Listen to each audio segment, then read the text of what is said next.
Hola, en este video quiero explorar un tema que me gusta mucho, que se llama expansión en funciones base. Si lo buscan en inglés, sería Basis Function Expansion. Y este tema nos habla sobre cómo podemos tomar modelos lineales y convertirlos en modelos no lineales. De hecho, parte de lo que vamos a ver aquí está muy relacionado con lo que van a ser métodos más complejos como las redes neuronales. Este tema también nos va a llevar a la definición de dos problemas más que se llaman underfitting y overfitting.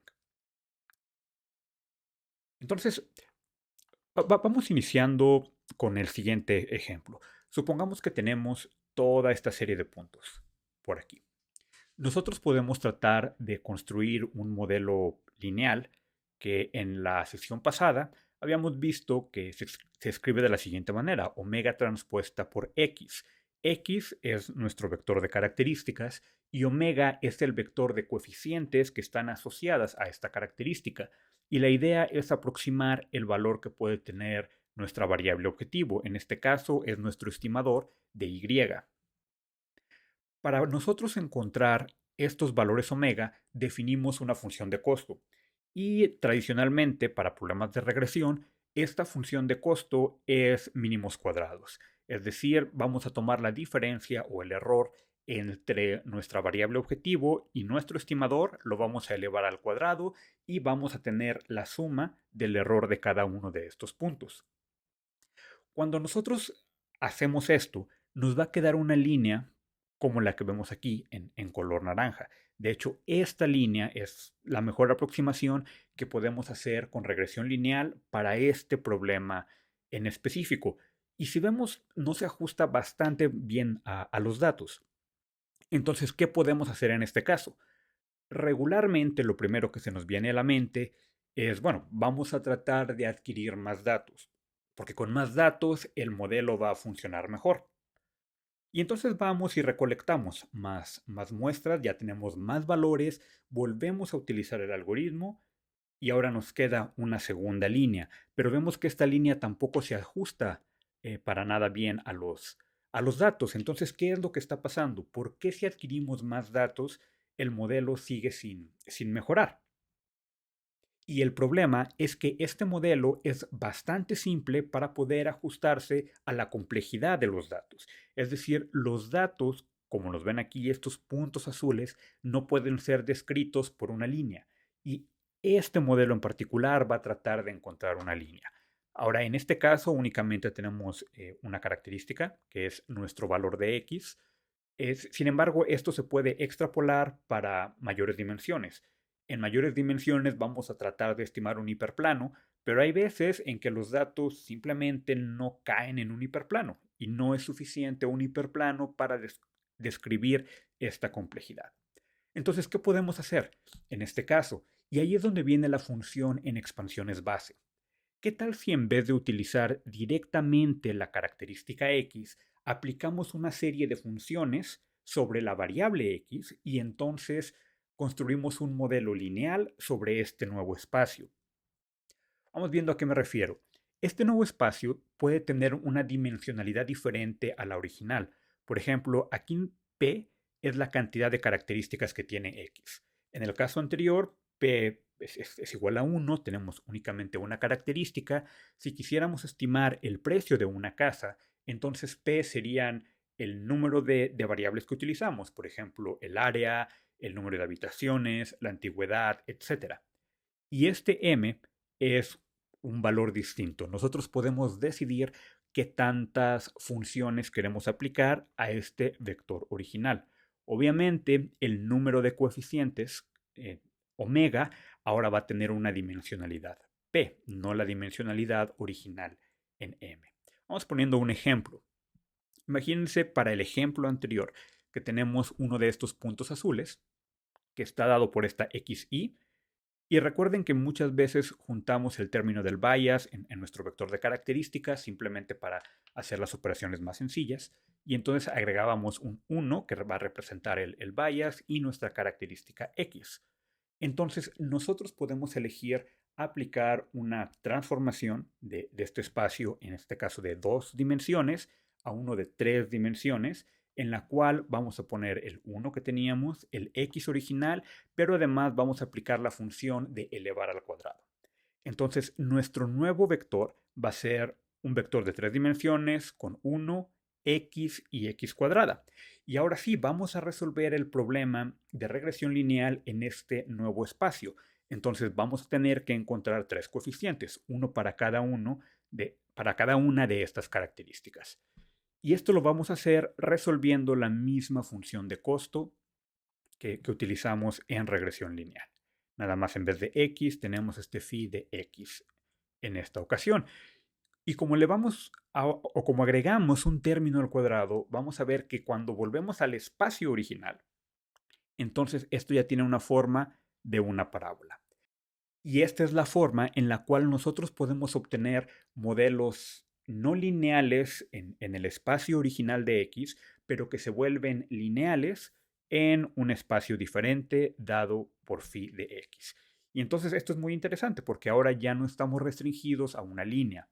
Ahora, este modelo que se ve como una parábola en este espacio de 2 dimensiones es en realidad un hiperplano en el modelo en el espacio de phi de x que está en 3 dimensiones.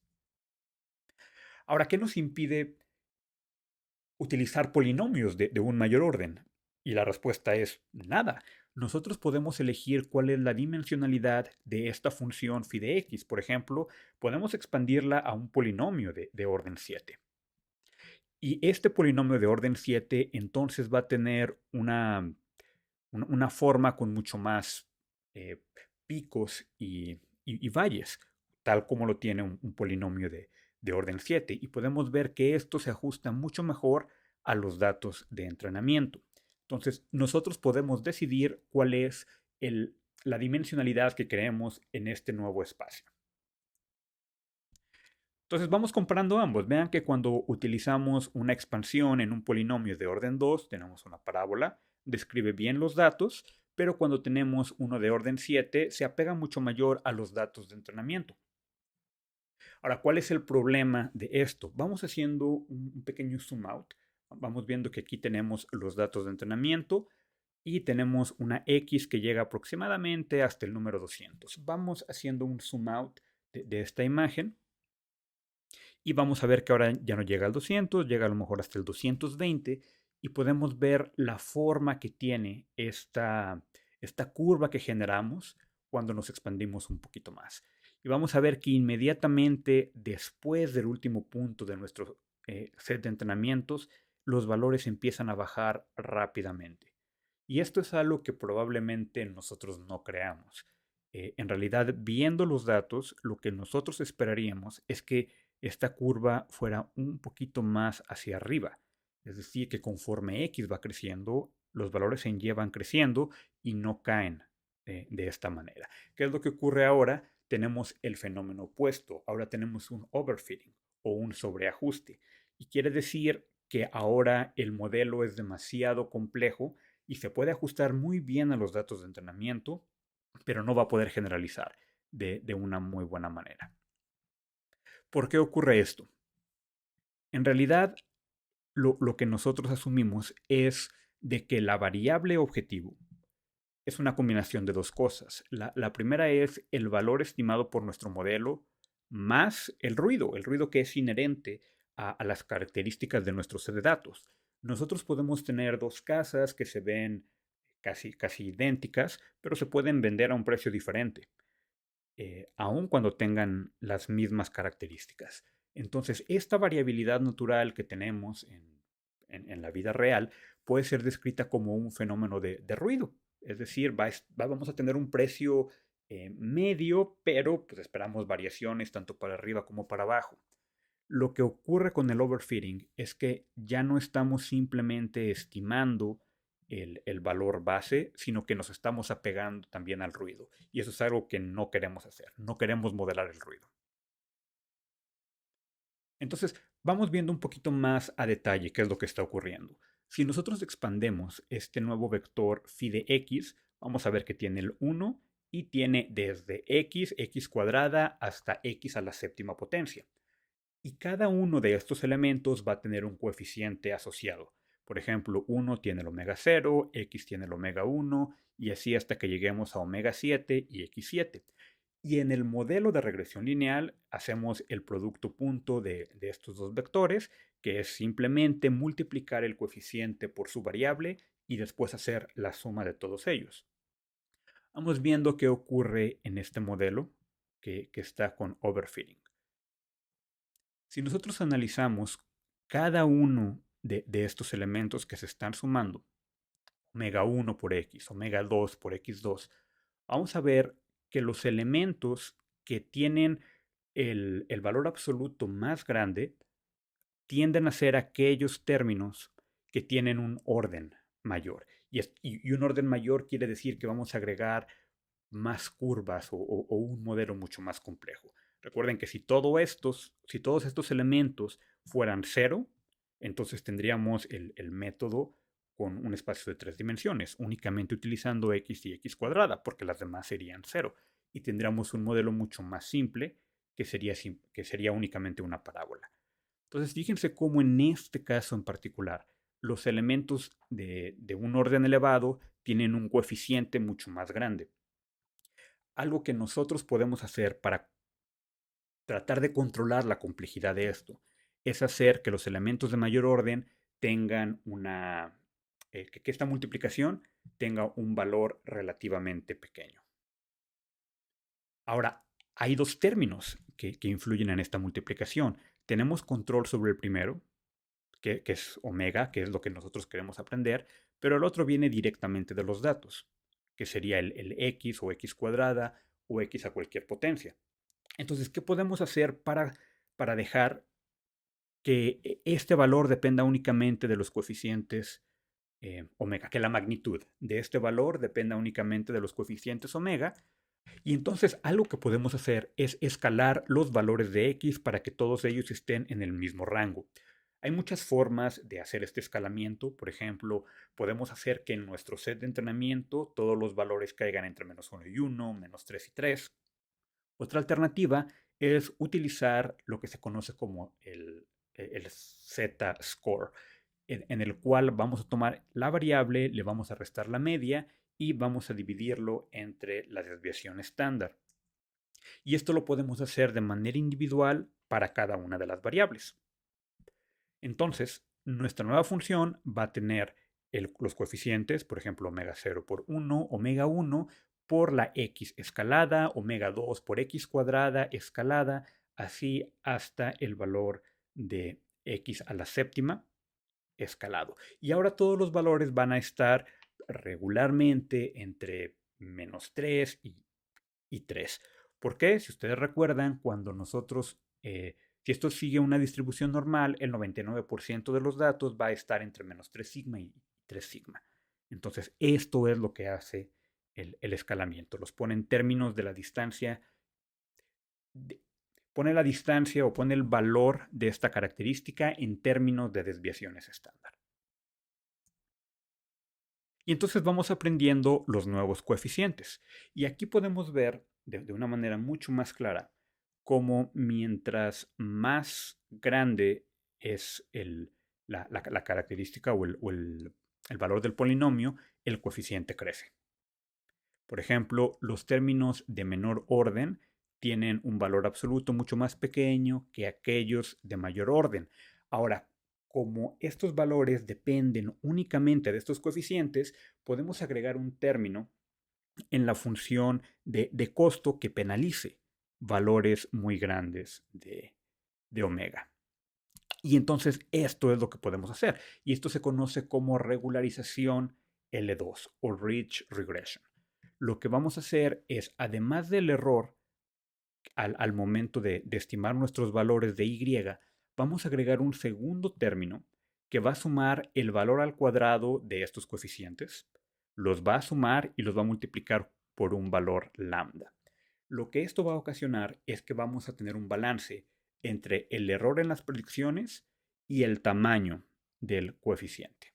Y entonces vamos a analizar un poquito más a detalle cómo se resuelven estos problemas. Algo que es muy importante es que el término de bias no debe de ser regularizado, Porque el término de Bayes únicamente nos va a subir o bajar el valor de la función. Es un término constante que vamos a aprender y que es independiente de los valores de x. Es independiente de nuestro vector de características. Entonces no queremos regularizar ese valor, ese puede tener cualquier cosa. Y entonces podemos expresar nuestra función de costo de la siguiente manera. Va a ser una vez más el omega transpuesta por este phi de x, pero ahora vamos a sacar este omega 0 de este vector de aquí.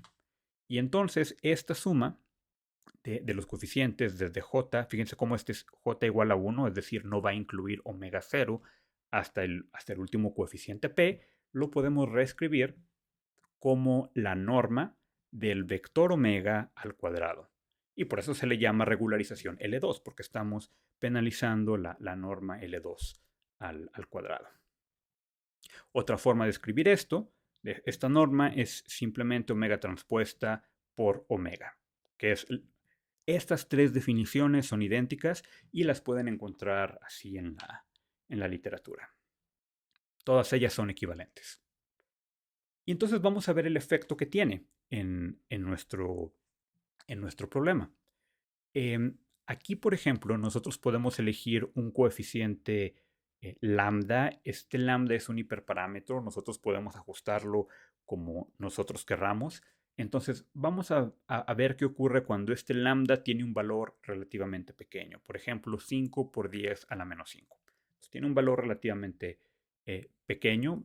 Vemos cómo ahora, a pesar de que nuestro vector phi de x sigue teniendo una dimensionalidad de 7, es un polinomio de orden 7, ahora los coeficientes ya son mucho más pequeños. Si recuerdan, cuando no teníamos el término de regularización, que es el equivalente a poner lambda igual a 0, que elimina este término, los términos de mayor orden tenían valores muy grandes relativos a los términos de menor orden. Ahora, con este nuevo término de regularización, todos ellos tienen aproximadamente el mismo valor. Entonces, vemos que tiene una forma muy similar a una parábola, pero no es exactamente una parábola. Tiene pequeños ajustes por aquí. Vamos viendo qué ocurre si nosotros incrementamos este valor de lambda a 1. Fíjense cómo el orden de estos coeficientes con este valor de lambda está a lo mejor entre 12 y 83 en términos de valor absoluto. Cuando nosotros aumentamos este valor de lambda, vamos a ver que muchos de los términos disminuyen. ¿Por qué? Porque ahora estamos penalizando mientras mayor sea el término de omega, entonces mayor penalización recibimos en nuestra función de costo. Y entonces ahora los términos dominantes son los de menor orden y esto nos genera una curva de este tipo. ¿Qué pasa si nos vamos al extremo y hacemos que nuestro lambda tenga un valor muy grande? Por ejemplo, 5 por 10 a la 20. Esto es un valor enorme. Fíjense cómo nos queda una línea. Y básicamente todos los coeficientes ahora se vuelven cero. ¿Por qué? Porque ahora la suma de estos coeficientes, incluso valores muy, muy, muy pequeños de los coeficientes, al ser multiplicados por este valor de aquí, nos van a dar un número tan grande que va a ser mucho mayor que el término que nos está dando el error. Es decir, incluso coeficientes muy pequeños van a tener un valor enorme. Y entonces ya el error deja de importar y entonces lo mejor que puede hacer el modelo es decir, ¿sabes qué? Vamos a poner todos los coeficientes casi cero y únicamente nos queda el término de Bayes, que sigue siendo el valor de aproximadamente 12. Entonces, con esto nosotros podemos controlar qué tan complejo queremos el modelo. Si nosotros ponemos este set o este lambda a un valor muy grande, tenemos básicamente una predicción constante. Si lo hacemos muy pequeño o lo hacemos cero, tenemos un modelo que tiene una complejidad bastante, bastante elevada y valores que estén entre estos extremos van a tener un comportamiento distinto. Y hay métodos que voy a explicar más adelante de cómo podemos hacer para encontrar valores óptimos para este elemento lambda. Ahora, si se dan cuenta, en esta nueva función de costo, no solamente tenemos la suma de los errores al cuadrado, sino que tenemos el promedio de la suma de los errores al cuadrado. ¿Por qué dividimos entre n?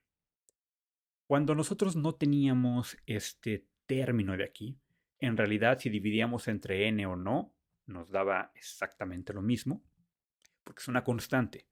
El valor de omega que minimiza esta función de costo sin el término de regularización es el mismo para la suma de errores al cuadrado y para el promedio de los errores al cuadrado.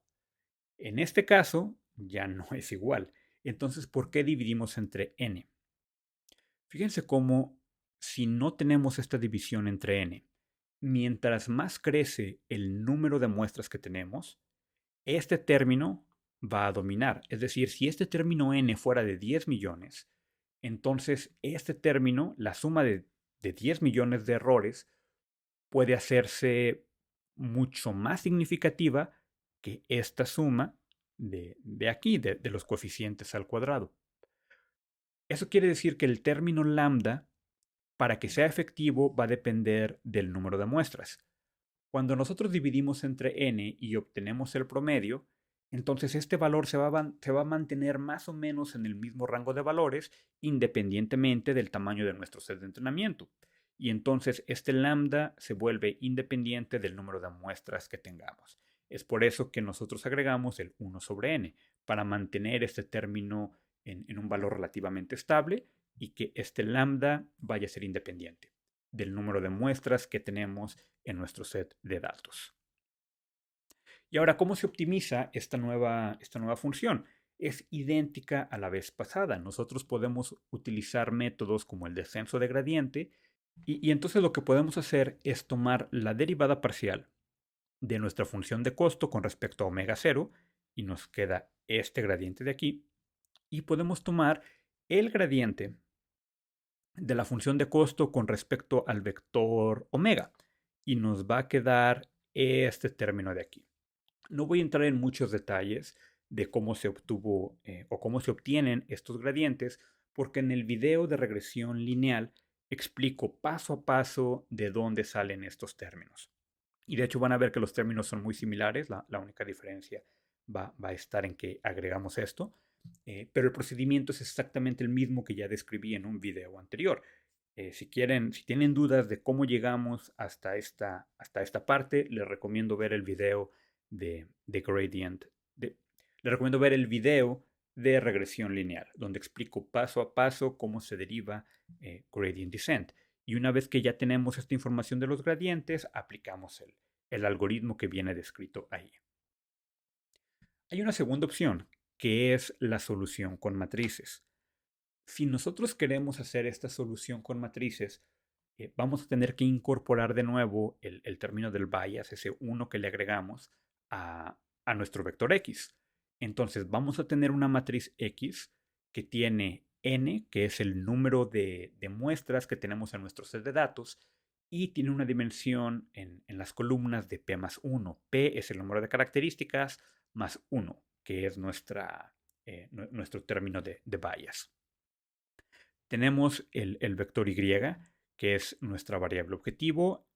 Tenemos una por cada característica, una por cada muestra en nuestro set de datos. Tenemos nuestro vector omega, que ahora va a ser otra vez de dimensión p más 1, las p características más el bias, y vamos a agregar una matriz que aquí le llamé y', y porque es muy parecida a la identidad, no es exactamente la identidad, y tienen la misma dimensión de p más 1 por p más 1.